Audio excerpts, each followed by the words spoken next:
there's many ahadith, of course, about the benefits of reading the Quran. In this one, which is from a Sunni source, it says, verily a believer, the Quran has kind of chained him, has limited him from many of his desires. عن كثير من هواء نفسه وشهوته. Anyways, alhamdulillah, it's an opportunity we have these Sunday mornings to read the Quran and think about the Quran more and more. Inshallah, may Allah accept it from all of you coming here early in the morning on a Sunday. I'm sure it's not easy. I was supposed to bring an attendance form, which I forgot at home, but one of the points was that next week, inshallah, we won't have a class. I apologize. I didn't want to cancel it, but I won't be in town. So inshallah, we'll continue again 2 weeks from now. But yeah, so a couple of things. I don't know if you guys got to see these notes. I've been working on this Google Notes that I can share with everybody. Inshallah, the plan is that these notes, we'll work on them as the class progresses. And so this will be the main kind of source for what we're discussing in the class. We have also this PDF that has been put together by Sister Fatima Megji that I had mentioned last week. So I can share it right now with anybody. If anybody wants, you can just give me your email address. I think some of you guys, I tried to take your email address from the attendance form of last week and I shared it automatically with you. So yeah, we have two different documents. We have this PDF that Sister Fatima Megji has put together, which is very nice. It gives you a quick overview of the kind of discussion in the Holy Quran. So, for example, in the beginning of Surah Al-Baqarah, we have a discussion of 3 groups of people: the Muttaqun, the Kuffar, and the Munafiqun. And then, inshallah, today we'll come to the discussion of the Khilafah of Adam, how Adam was created and that conversation that happened between Allah and the angels. And then we'll begin, inshallah, today a long discussion of the Banu Israel. So in this document, Sister Fatima Megji has kind of given a very brief overview of how the discussion of the Holy Quran kind of goes forward. So there's that, and then inshallah what we're working on as the class goes on with the help of some of the brothers is like a page by page, very brief tafsir. So on every page we'll put some comments on some of the vocab, some simple explanatory points about the discussion on that page, and then some practical lessons that we can derive. So inshallah, as much as we can on these Sunday mornings, we'll go through these. Time is limited, we're probably not going to be able to go through all of them. And even these are not, of course, a complete tafsir. It's just some, inshallah, beneficial points. But just for your own benefit, this document, inshallah, will be available for you to... Welcome. Oh yeah, sorry, I apologize. I apologize. My dad meant to like put like a paper sign or something. But anyways, yeah, please.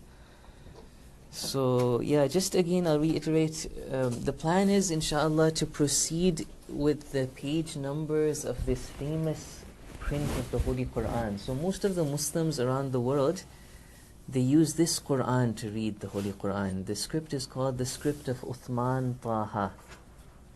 There are differences even amongst Uthman Taha. You can get like a computer generated Uthman Taha script and a handwritten Uthman Taha script.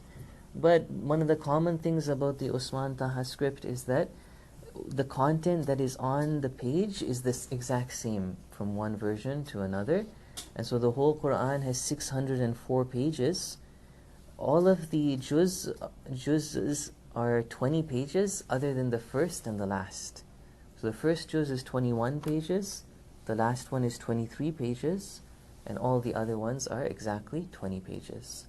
So inshallah we're going to try to go forward at a fast pace of 5 pages of the Quran per week.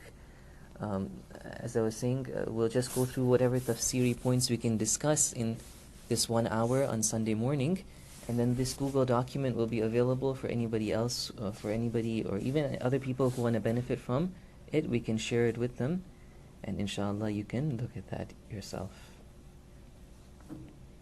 So if you guys don't have any questions, inshallah the plan was to start with page 6 today. Last week we discussed page 1, 2, 3, 4. I don't think we got into 5, but there are some points about page 5 available there that you can look at yourself later if you want. Inshallah, if there's no questions or comments, we can start with page 6.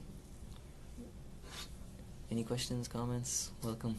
Kumil, right? Yes. And your name, dear brother? Muhammad? Muhammad Mahdi. Nice to meet you guys. Okay, so inshallah, let's start.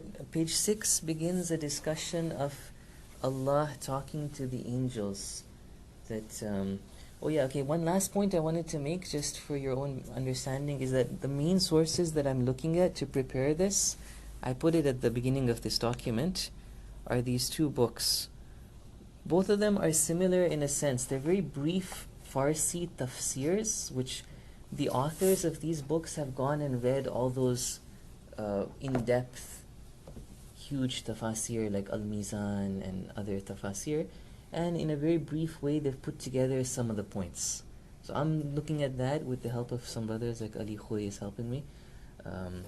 We're looking at these books and it's already a very brief summary of bigger tafsirs. We're just taking some of the points from there and putting it in this document. The author of one of them is this individual. His name is Abul Fazl Bahrampur. He's a, mashallah, very hardworking. I've heard people praise him a lot. He's a very sincere, pious person. He, in addition to writing works in tafsir, he has like a very lengthy tafsir. Then he has this one volume tafsir that I'm using. So for every page of the Arabic, he has 1 page of tafsir in this book. But he has another tafsir that's much more lengthy, and he's done something similar for Nahj al-Balagha as well, where he's translated Nahj al-Balagha and explained some of the hard words in Nahj al-Balagha. Anyways, so that's the plan. Let's, without any further ado, in the interest of time, let's jump into page 6. So like I said, page 6 starts with this discussion of Allah subhanahu wa ta'ala talking to the angels about creating Nabi Adam and how he's going to make a Khalifa on the earth. وَإِذْ قَالَ رَبُّكَ لِلْمَلَائِكَةِ إِنِّي جَاعِلٌ فِي الْأَرْضِ خَلِيفَةً. So this story is very important in that it indicates the very high position of human beings, and that human beings, as represented in Adam, have the ability to carry certain knowledge and have a level that is beyond the level of the angels. So in this story we see that the angels initially, they didn't know that, and so they almost like take issue with Allah. Of course we have to understand these things in a way that's in accordance with our theology. Angels don't commit sin. They don't have the ability to even commit sin. But they ask Allah subhanahu wa ta'ala, as the verses say, that why are you going to put somebody on the earth who is going to shed blood and cause fasad? And Allah answers them saying that, I know, inni a'lamu ma la ta'lamun. I know that which you don't know. And then we can see in the subsequent verses that there is already an illustration of what is that thing that Allah knows. That why were human beings created? Because we see that in these verses on this page that Adam had the ability to understand certain things. Allah taught him certain names that the angels were not able to be taught. So if we look at the words, it says وَعَلَّمَ آدَمَ الْأَسْمَاءَ, that Allah taught Adam the names. But later on, Allah tells Adam that, oh Adam, you go and inform the angels. See? Inform them of their names. أَنْبِئْهُمْ يَا آدَمُ أَنْبِئْهُمْ بِأَسْمَائِهِمْ. Basically, these words are important, and the mufassirun, the ulama, they say that these words, whereas Adam was taught the names, the word allama means to teach. Whereas when Adam was told, go and inform the angels, a different word is used, ambihum, inform them. There is this idea that Adam was able to carry this very heavy knowledge that the angels are not able to carry. They are just being informed. There's another interesting point that even though what seems to be discussed is just names, right? That Adam was taught certain names, and then Adam is told by Allah that you inform these names to the angels. But in Arabic, for an inanimate thing such as names, you wouldn't use the pronoun hum. Okay, this is the Arabic point, that for inanimate things there's a specific pronoun. If you want to refer to them, to it, you would use ha. Whereas here it says, Allah tells Adam, أنبئهم بأسمائهم, tell the angels about their names. And then these it's not just the names, there's actually some intellectual reality that is presented in front of the angels. That's what it appears to be, because it says, what is it? Sorry? ثم عرضهم. Ahsant, exactly. ثم عرضهم على الملائكة.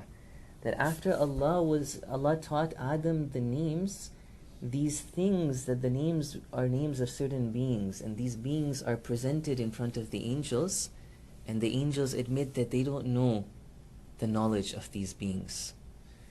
Okay, what is the whole thing being discussed? I'm not claiming that I even understand it, but we have ahadith that say that it is to do with the Ahlul Bayt, that like the Ahlul Bayt were, presented to the angels, and the angels didn't know them, they weren't able to describe them, but Adam was. Maybe there's deeper realities here, but at the end of the day, there is this definite thing that Adam and human beings are the Khalifa of Allah because they have certain levels that even the angels cannot attain. That's for sure. Okay, the idea of being the Khalifa of Allah, being the representative of Allah on earth, is that very, very lofty station that human beings have been given, and that is definitely something that is being shown in this story.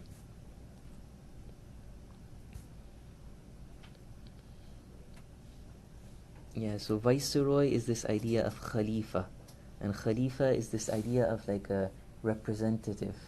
In Farsi or Urdu we say Janashin. Somebody who represents Allah has to be at like the highest level of perfection to be able to represent Allah.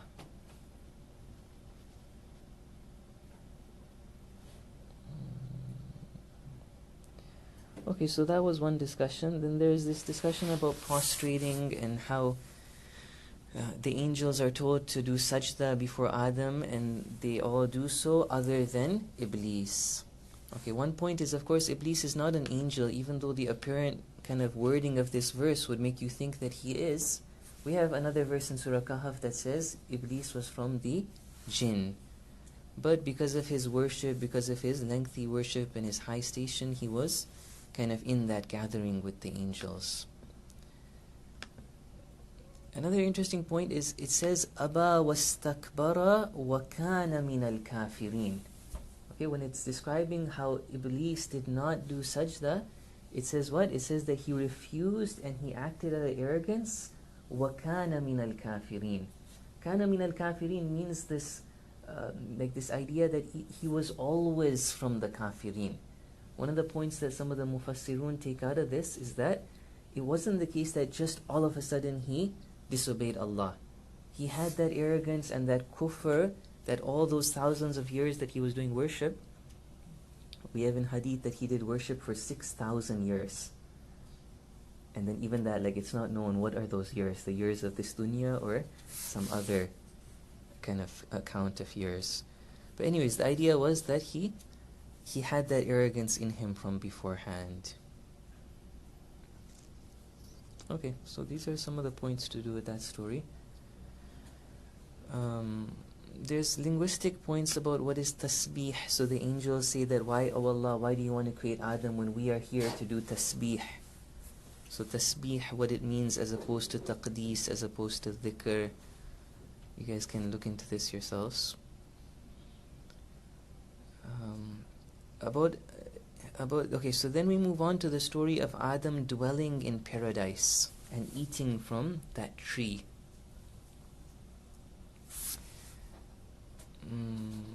Okay. Uh-huh. So one of the important points discussions here is that, of course, as Shias, we believe, we have this part of our theology very strongly that none of the prophets ever committed a sin. So what does it mean that Adam ate from that tree? In certain verses of the Quran, it is explicit. It says, فَعَصَى آدَمُ رَبَّهُ. Adam disobeyed his Lord. So some of these verses, they would appear to show that they are prophets. And it's not just about Prophet Adam, even about Prophet Musa, Prophet Ibrahim, our Prophet sallallahu alaihi wasallam. We have such verses that seem to indicate that they committed a sin, but there is an explanation for it. On the contrary, we have other verses of Quran that tell people to completely submit to the prophets of Allah. Or we have verses of Quran that call the prophets of Allah as mukhlasoon, as people who have been purified. So the idea of being purified, the idea of others having to completely and always submit and follow them, it doesn't fit if they're not ma'soom. It doesn't fit if they themselves are people who commit sins. So we have to give an explanation for these kind of stories. And so one of the explanations that's given is that, okay, there was no sharia at that time. Adam didn't have like a sharia of ahkam that he had to follow. When we say that a prophet is ma'soom, we mean that they are not disobeying the sharia that was incumbent upon them. Or another explanation, these are now like technical terms in Islamic sciences. There is a word called nahya mawlavi versus nahya irshadi. A prescriptive, this has been translated into English as a prescriptive command versus an advisory note. So this kind of explanation is that what Adam was told to not eat from the tree was not a prescriptive command. It was not a wajib command that if you don't do this, you've committed a sin. Rather, it was just like in the Sharia we have certain things that are just telling you that if you do something, there's going to be this consequence. If you pray namaz with blood, your namaz is batil. It doesn't mean you've committed a sin if you pray with blood. It just means that your namaz is not going to be correct, not going to be valid. So in the same way, one of the explanations is this, that Adam was given this kind of advisory note that if you eat from the tree, you're going to leave paradise. You're going to be sent down to the earth. And this second explanation somehow can also be combined with a very mystical explanation that some of our urafa have given. Some of the mystics, they've tried to explain this story as a parable, not a real story that Adam actually ate from a tree that he was forbidden from eating from. Rather, they say that the idea was that Adam alayhi salam, when he was created, his attention was just on Allah. He lived in that paradise of being drowned in worship and attention and spiritual ecstasy.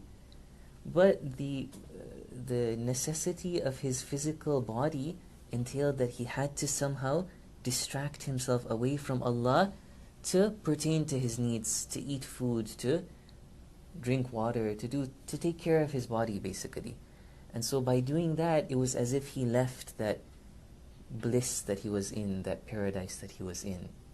Okay, so whatever explanation we give, we have to have some kind of explanation. As Shias, we believe definitely that all the prophets of Allah were ma'soom. We have this from hadith, and we have therefore explanations that our ulama and even the Ahlul Bayt alayhim salam have given for such verses of the Quran. Also, prior to creating Adam alayhi salam, Allah already said, "Inni ja'alun fil ardi khalifa." I'm already placing him a khalifa on the earth. He's already destined to be on earth. So yeah. some say that he had to go through that disobedience, yeah. some disobedience to be sent to the earth. Just it was like an excuse. Yeah. That's not. If maybe Adam was meant to be sent to earth, then why? And if it wasn't a sin, then why did he need to ask for forgiveness? So what does forgiveness mean for the awliya of Allah? When we see Imam Sajjad, who is ma'soom, again and again asking for forgiveness in his du'as, what does that mean? Apparently, it doesn't mean that they did something wrong that they're asking for forgiveness for the way we would ask for forgiveness.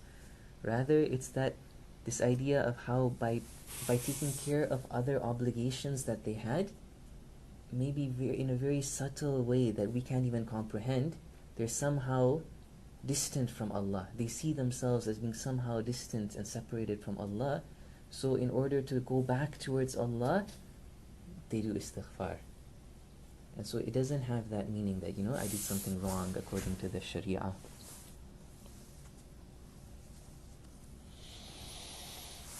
Okay, so let's move on then. That was page 6.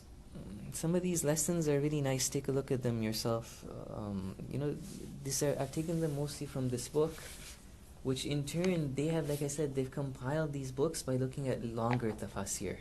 So there's somebody today who's a very well-known mufassir of the Quran called Agha Qaraati, Muhsin Qaraati. He's like a legend in Iran. He's a really funny person as well. And he's really good at these lessons. So I think he has books where he's taken out lessons from the Quran, that a lot of these lessons that we're putting in this document are indirectly taken from him. So, question. So was it in Islam, do we have this that like Hawa was the one who ate from the tree, or was it both of them, or was it? That's a good question. I don't think we have it the way the Christians have, that Hawa first ate and then she somehow convinced Adam, right? Oh, okay. That's what the Christians have. No, I don't think we have that. In the Quran we have that Shaitan comes to both of them and he tricks both of them. وَقَاسَمَهُمَا إِنِّي لَكُمَا لَمِنَ النَّاصِحِينَ. He comes to both of them and he deceives both of them together. Yeah, I don't think we have that Hawa did it first. Yeah, some of the lessons are, for example, the idea that the divine leader is only up to Allah to choose who that is. إِنِّي جَاعِلٌ فِي الْأَرْضِ خَلِيفَةً. Or just the idea that Allah allowed the angels to voice their concern, like that. The idea of a divine leader is somebody who leads with logic, somebody who leads with explanation, not that he dictates his opinion on other people. Yeah, okay. لا تقربا هذه الشجرة. Don't even go close to the tree. That's a beautiful lesson as well. Allah didn't tell Adam, don't eat from the fruit of the tree. He said, don't even go close to it. Okay, so now in page 7, the next page of the Holy Quran, this story continues. It's a little bit more about Nabi Adam kind of leaving paradise and being told to go down. إِهْبِطُوا.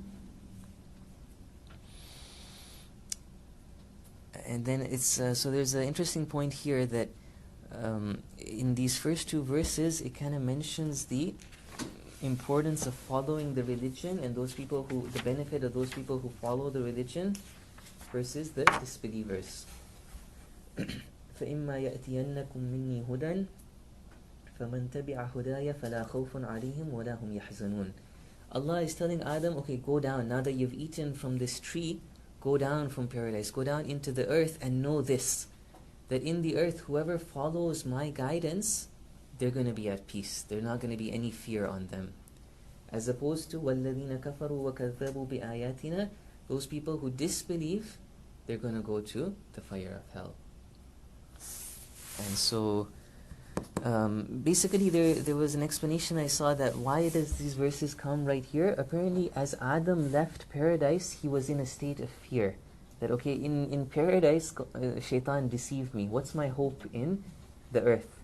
And so Allah is just reminding him that even on the earth there will be those people who follow my guidance, and by following the religion of Allah you will not have anything to worry about. Okay, let's move on. Now from verse 40 onwards, for like a long portion of this surah, we have the story of the Banu Israel. The Banu Israel are the children, the descendants of Nabi Yaqub. Israel is the Hebrew word for Abdullah.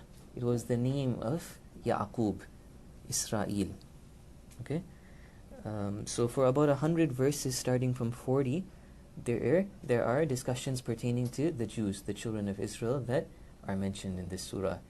The story of Nabi Musa and the Banu Israel comes again and again in the Holy Quran. For example, Surah Al-A'raf, Surah Taha, Surah Shu'ara, Surah Qasas. All of them have again and again this story that is repeated. of course, it's presented in different ways, and this is an important point to realize. Even in the next page, page 8 and page 9, we're going to see stories of like the Jews are being reminded of certain favors that Allah bestowed upon them. But it's not necessarily going to come in chronological order. Okay, the Holy Quran is like this, where we have to struggle to kind of read it again and again and again and think about it and understand it. It's not laid out for us like a very easy to read novel. Okay?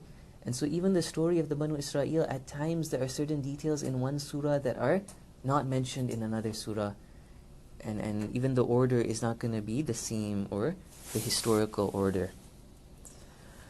But definitely there's a lot of lessons that Allah wants us to learn by reminding us of this story. And one of the main lessons, especially in Surah Baqarah, we see how again and again the Banu Israel were blessed with favors, but they were not thankful to Allah. They had certain bad qualities in them that it's a lesson for us Muslims as well, that we need to be sure we do not espouse those qualities and we do not become like the children of Israel. Okay, so in the beginning it starts off, Ya Bani Israel adhkuru ni'mati allati an'amtu alaykum wa awfu bi'ahdi ufi bi'ahdikum. Allah is telling the Banu Israel, you guys know that the Banu Israel were a community that was living in Medina. This Surah Baqarah was revealed in the beginning of the Holy Prophet ﷺ's time in Medina. And there was a group, a community of Jews there. So they are definitely the first people being addressed by these verses. So Allah is telling them that remember the covenant that, remember the blessings that I gave you, and you fulfill my covenant, I will fulfill your covenant. You fulfill the promise that you gave me, I will fulfill the promise that I've given you. What are these two promises that they have to fulfill and Allah is going to fulfill? The idea being that they are supposed to follow the Tawrat and the Injil. One of the things in the Tawrat and the Injil was the good news of the Holy Prophet, our Prophet Muhammad sallallahu alaihi wasallam. And so they were expected to not be, as the verse says, not be the first people to reject the message of Islam. Out of their arrogance, out of their idea that only a Jew should become a prophet, out of their material benefit that they stood to gain, the scholars of the Jews had a lot of privilege in their society. As a result of a fear of losing that material benefit, they did not accept the message of our Prophet. And so Allah is reminding them that no, you have to fulfill your covenant and listen to your book and accept this Prophet that has come to you. In return, if you do that, I will fulfill my covenant, meaning that I will reward you, I will give you paradise, I will give you a life of happiness. Okay. وَآمِنُوا بِمَا أَنزَلْتُ مُصَدِّقًا. Believe. So now Allah is explicit. Believe in this, what I have sent down, meaning the Quran. The Quran or the Holy Prophet is what? It is مُصَدِّقًا لِمَا مَعَكُمْ. It attests to the truth of what is with you. How does the Holy Quran or the Prophet attest to the truth of the Tawrat or the Injil or the message of the Jews and the Christians? There's one of two understandings we can get from this. Either we're saying, both of them are correct. Either we're saying that the Holy Prophet affirmed the teachings that were there. He said that, okay, these books are divine books, their teachings are divine teachings, what they believe in is also correct. That's one meaning of it. Or simply the fact that the Holy Prophet came when they had foretold his coming. So his coming with all of these qualities that he has that they knew about, that is itself an example of musaddiqan, being kind of attesting to the truth of it. You see, confirming. In English over here it says confirming that which is with you. So musaddiqan meaning confirming. These are one of the two ways that we can understand that it was confirming. وَلَا تَلْبِسُوا الْحَقَّ بِالْبَاطِلِ. Again, the Jews are being told, do not mix the truth and the falsehood, and do not cover the truth. If anybody wants, you can go look at Nahjul Balagha, sermon number 50. Imam Ali alayhi salam, he talks about how one of the things that the evil people do who want to misguide people is that they mix truth and falsehood. If truth was by itself, everybody would follow it. If falsehood was by itself, nobody would follow it. But by mixing the two of them together, people get deceived. وَأَقِيمُوا الصَّلَاةَ وَآتُوا الزَّكَاةَ وَارْكَعُوا مَعَ الرَّاكِعِينَ. Establish the prayer. By the way, this word أَقِيمُوا الصَّلَاةَ, we had it in the beginning of Surah Baqarah as well, that the muttaqun are those الَّذِينَ يُقِيمُونَ الصَّلَاةَ. It doesn't just mean somebody who prays. It means something else. إِقَامُ الصَّلَاةَ. For example, it means like in the society, these people are people who establish the prayer in society. They make the whole society a society that is God-fearing and one that prays. Or alternatively, it has been explained as somebody who prays properly with all of the adab of namaz and all of the etiquette and ahkam of namaz. That complete prayer is aqimus salah. Okay, let's moving on. Again, like the ulama of the Jews are being reminded that do you call people to good deeds but you yourself don't practice them? Then people are being told, Ista'inu bis-sabri was-salah, believers, everybody is being told that in times of difficulty, take the assistance of prayer and patience.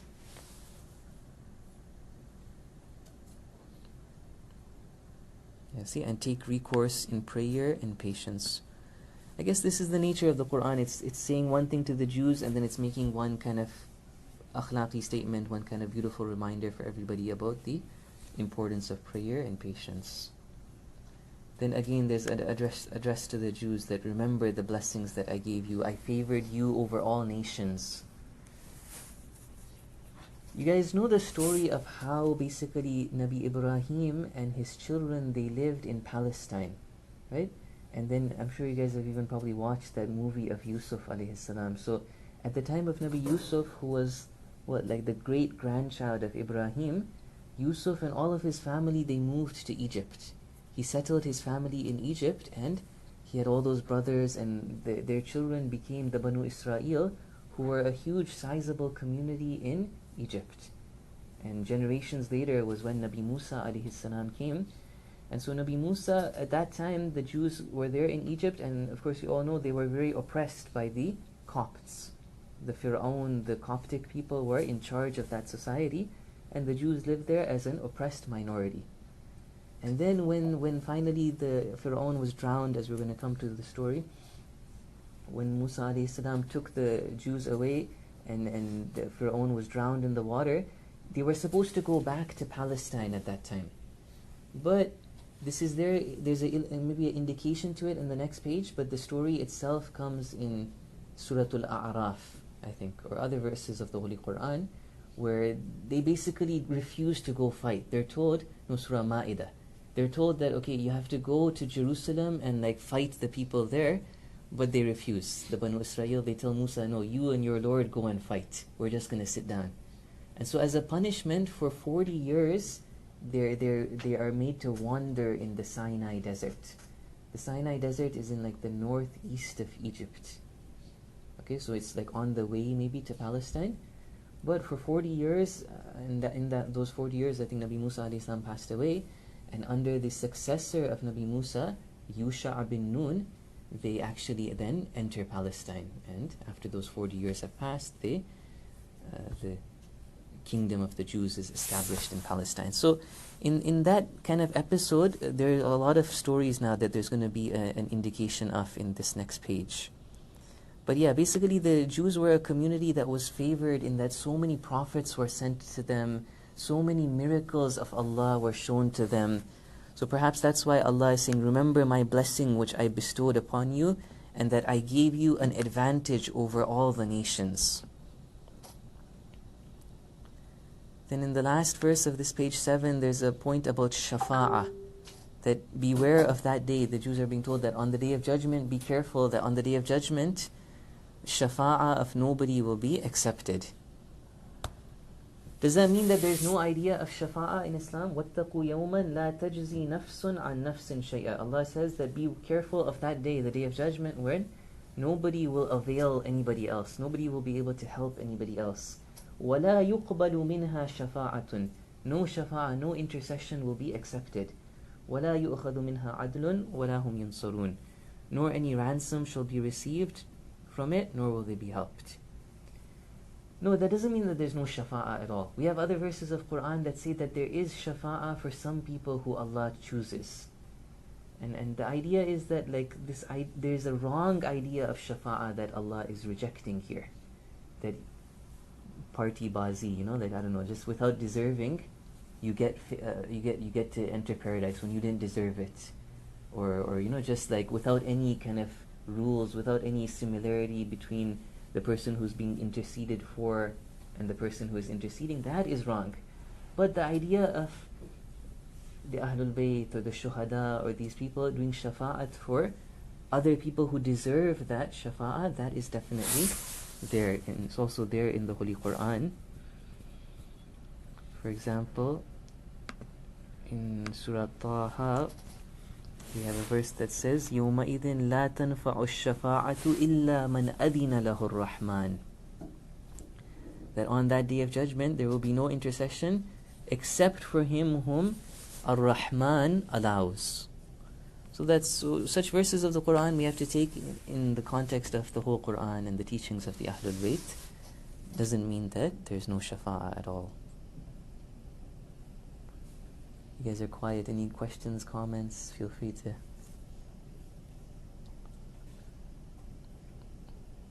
Okay, these are some lessons. Let's keep going. The next page and a little bit of page 9 has now a lot of interesting stories that happened to the Jews. So one by one, they're being reminded that, remember, this happened to you, this happened to you.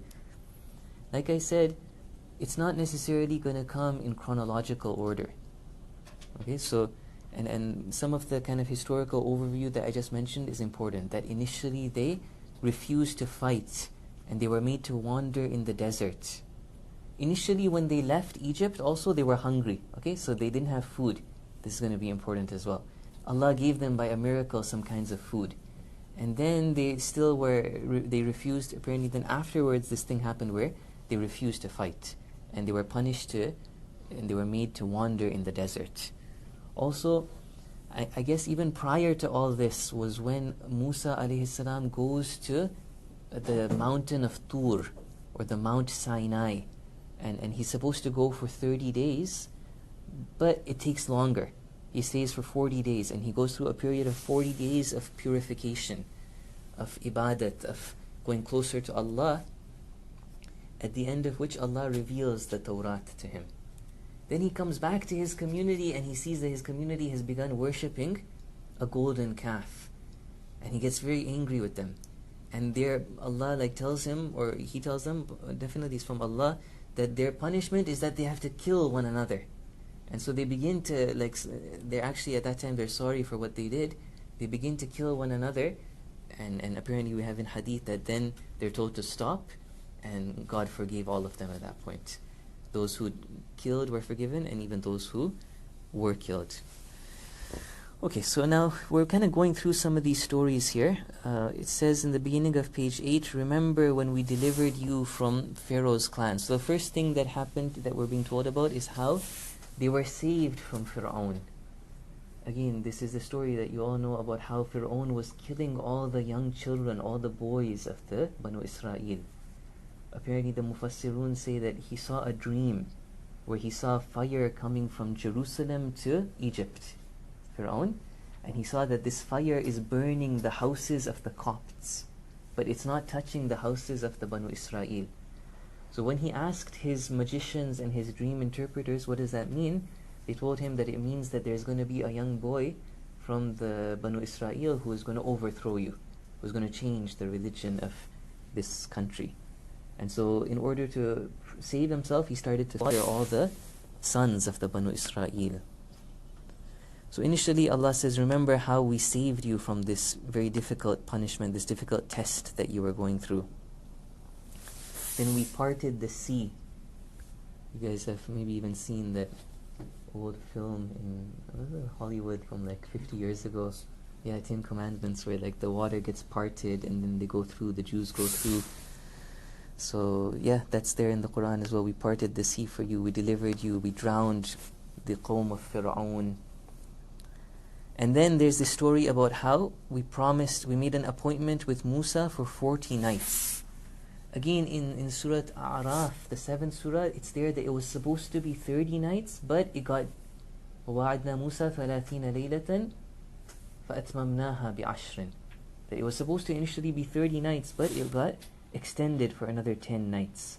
And in that absence, in Surah Taha, in the 20th chapter of the Quran, there's a story of Samiri. That in the absence of Nabi Musa, somebody called Samiri, he misguided the Jews and he made this golden calf and he called them all to worship this calf.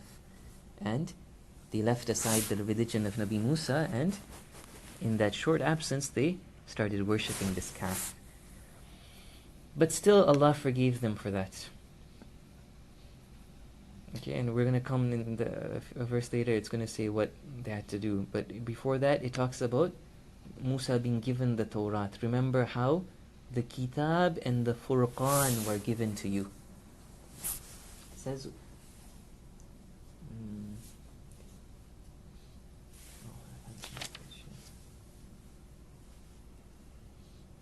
وَإِذْ آتَيْنَا مُوسَى الْكِتَابَ وَالْفُرْقَانَ لَعَلَّكُمْ تَهْتَدُونَ. That, O Jews, remember how we gave the Kitab and the Furqan to Musa so that you could be guided. Now, what do the words Kitab and Furqan mean? Some Mufassirun say that both of them refer to the Tawrat.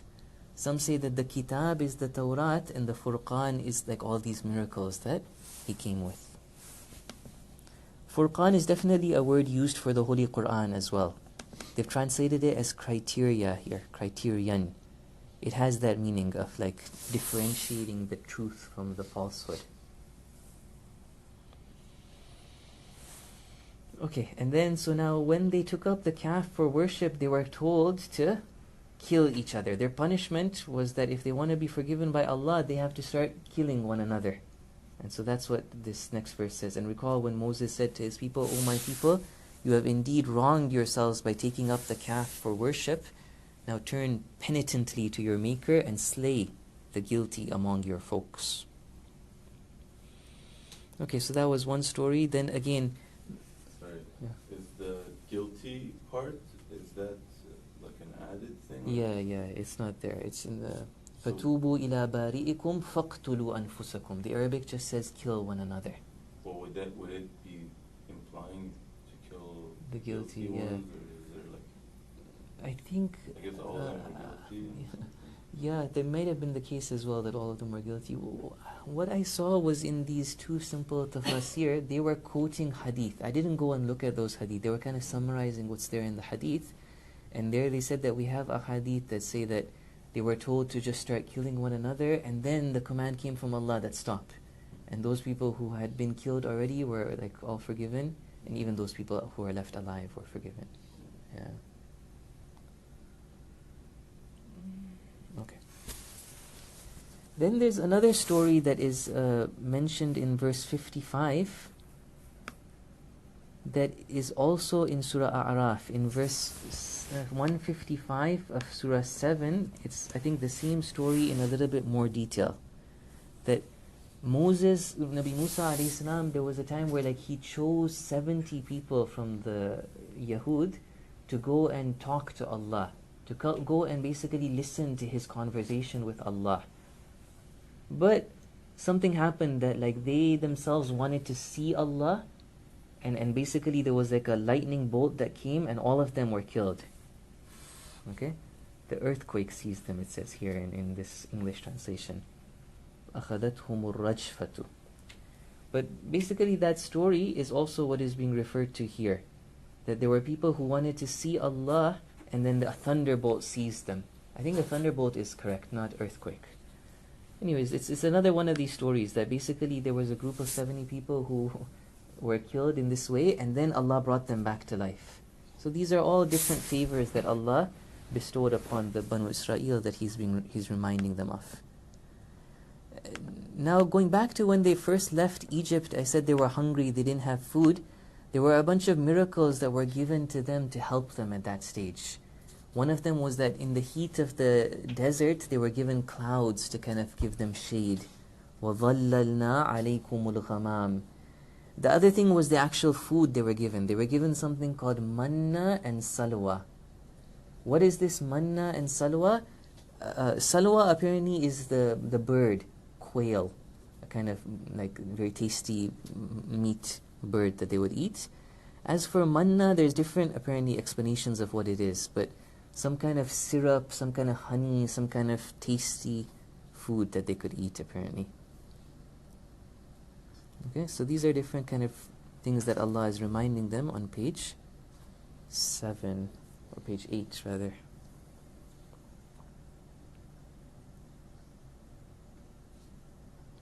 Moving on to page 9, and I think we'll leave it at that. We won't go into page 10. So again, there's more. So not then, after roaming in the desert of Sinai for 40 years, or no, before that, they were told to go.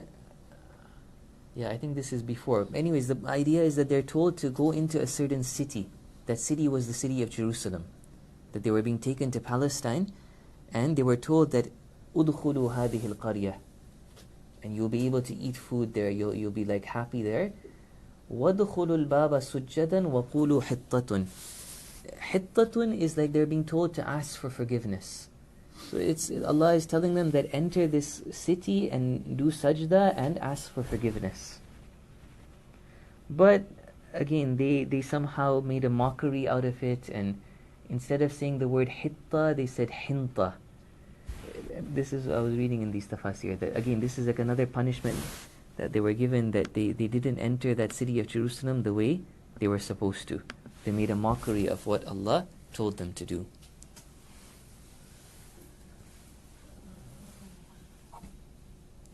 Yeah, so then it says that at that point then they were punished, the wrongdoers changed. Yeah, okay, so see this idea of changing the word, they were told to say the word hitta, that seek forgiveness by saying that word. The word means that like, oh Allah, forgive our sins.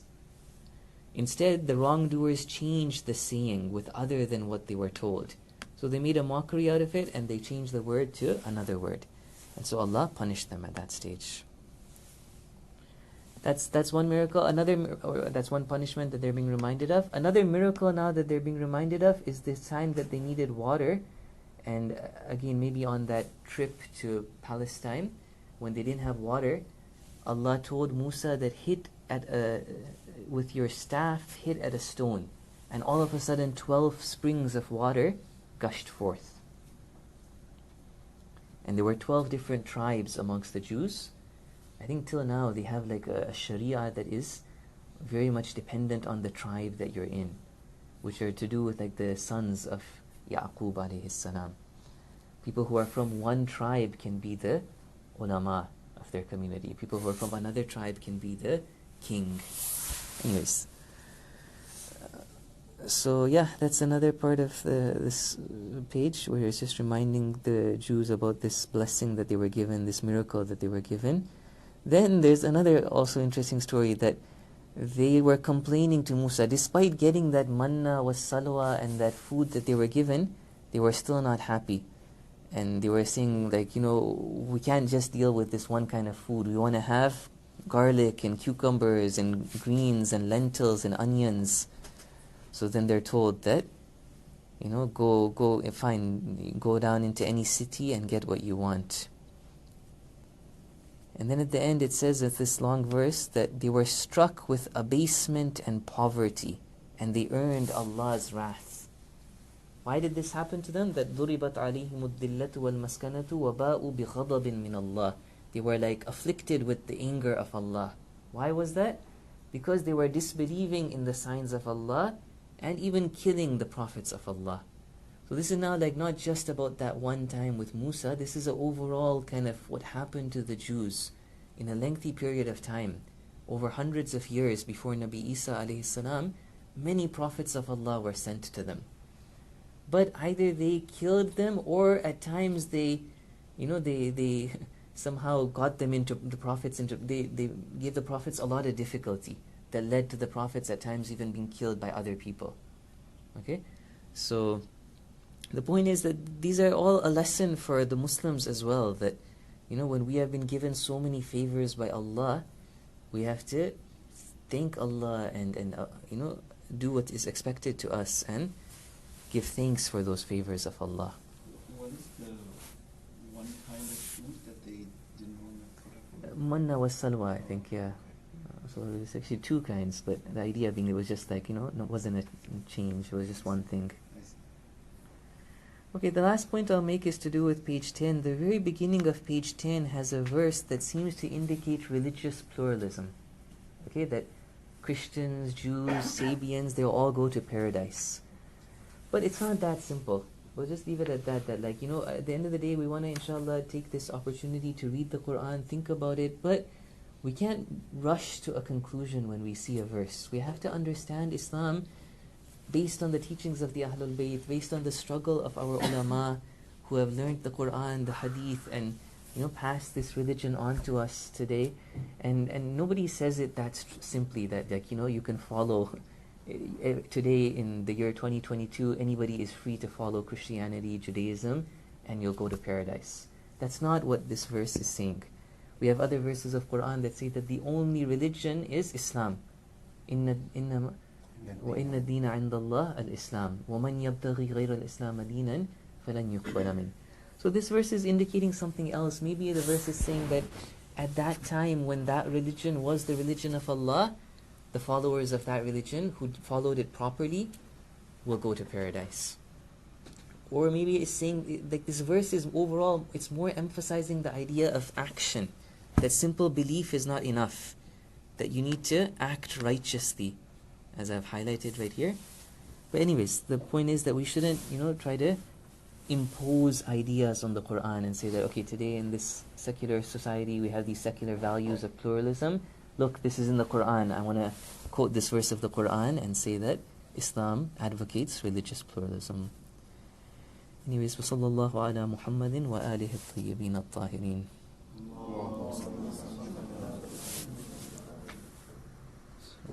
Again, I'm open to any comments, suggestions with regards to how this. The class will not be on next week because of Arba'een. It will be hard to make it. Inshallah, from 2 weeks from now, we'll continue.